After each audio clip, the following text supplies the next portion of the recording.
A new survey called the Manosphere Index reveals what men are struggling with today. The Manosphere Index surveyed men across racial groups and backgrounds. It measured stress, well-being, work, dating, and social identity. 41% of men surveyed said it is hard to find a good-paying job. Economic pressure was identified as the main driver of male stress. Not ideology, not politics. Money. The report links male frustration to income instability, employment difficulty, and the pressure to meet financial expectations. It frames this as a modern crisis affecting male confidence and identity. If a man was not born with a silver spoon, none of this is new. The world keeps acting surprised when data confirms what men have lived with and endured for decades. We are not valued unconditionally. We are valued for what we can provide. What has changed is the downside, how deep the fall is, and how hard it is to climb back out. AI is replacing people. Not just manual labor, not just low-wage work. High-paying white-collar jobs, finance, tech, professional services. And it does not stop there. Even fallback work is being automated. Ride-hailing, delivery, the jobs we turn to when everything else collapses. Autonomous vehicles are rolling out. Full self-driving is no longer theoretical. When it scales up, even driving for a living disappears. When we fall from a high-paying role, the drop is severe. Not a setback. Not temporary. A cliff straight into the abyss. 1 month there is respect and stability. The next month we are labeled overqualified. Then the calls stop. Opportunities disappear. There is no clear path back. And here is the part no report wants to say plainly. When we stumble, relationships dissolve immediately. Is it still a partnership if it collapses at the first sign of trouble? Or is it a passenger dynamic, just along for the ride, financially supported while still insisting on declaring equality and independence? And when separation happens, we lose half of everything. Savings, assets, time, momentum. What was already difficult becomes catastrophic. While the so-called ex-partner enjoy the benefits for breaking the contract willfully. Some of us luck out and manage to recover. Many do not. Many drift out of view and exist at the fringes, living, surviving. Many homeless. Some do not make it at all. The pressure does not stop at money. Physical standards are weaponized too. Height, appearance, anatomy. We are openly mocked for not meeting inflated expectations. A rigid benchmark becomes a punchline. Anything below it invites ridicule. These conversations are public. The disrespect is casual.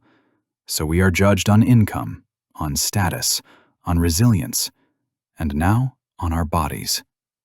Every metric inflated, every bar raised, every failure punished. And this is not local, it is global.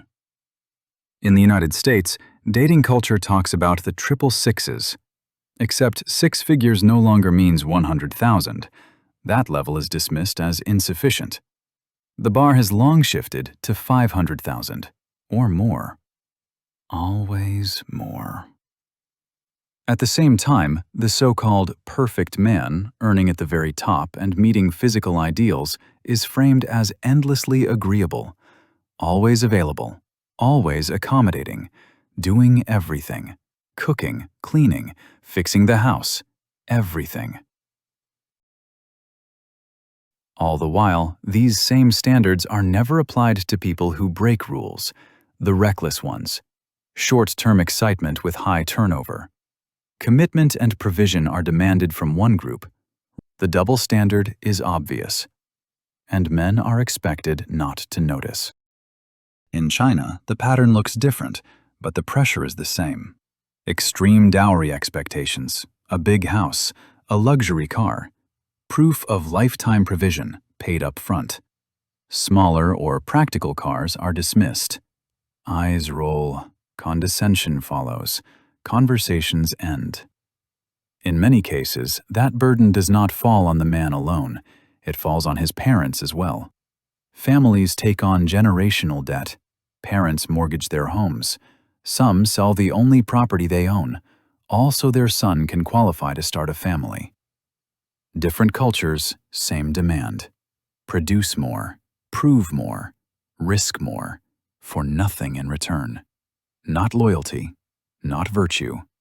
Ask for anything in return, and it will be met with open hostility, contempt, and disdain. So is it any surprise fewer men want marriage, or even dating? Why commit when the arrangement feels transactional? Boys grow up being told that love is what matters, unconditional love. The idea that being kind is enough, that being present is enough, that simply showing up day after day has value. The belief that loyalty is answered with loyalty, that effort is met with effort, that sincerity is recognized and returned.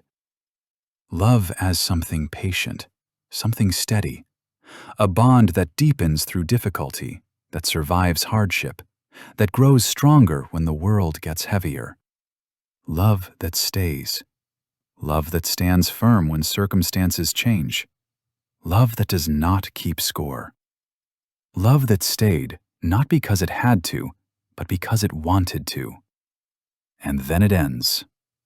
Boys then become men the moment we are rudely awoken from the lie, the moment reality hits hard, the first heartbreak, the first time only money matters. That is when we learn what is really expected: money, status, stability. Money that buys the romance, status that earns attention, stability that determines worth. And in that moment of clarity, men confront a brutal truth. We will never be loved the way we love. What is loved is our money and earning potential. Why show up only to be valued as a provider? Why carry responsibility without security or reciprocity? Why provide when nothing is guaranteed in return? Even asking for something basic in return, like a home-cooked meal, is framed as extremely unreasonable, met with hostility, moral outrage, chaos, and drama. So the question becomes simple. Why do anything at all? So when the Manosphere Index reports that men are stressed about money, there is no mystery to us. What is predictable is the response: eye-rolling, condescension, complete dismissal, as if the pressure does not exist for men and everything is a hallucination. This is the outcome of tying our worth to a number, of punishing stumbles with immediate abandonment, of making recovery nearly impossible. While automation dissolves the latter entirely, yet society still demand men stand at the top,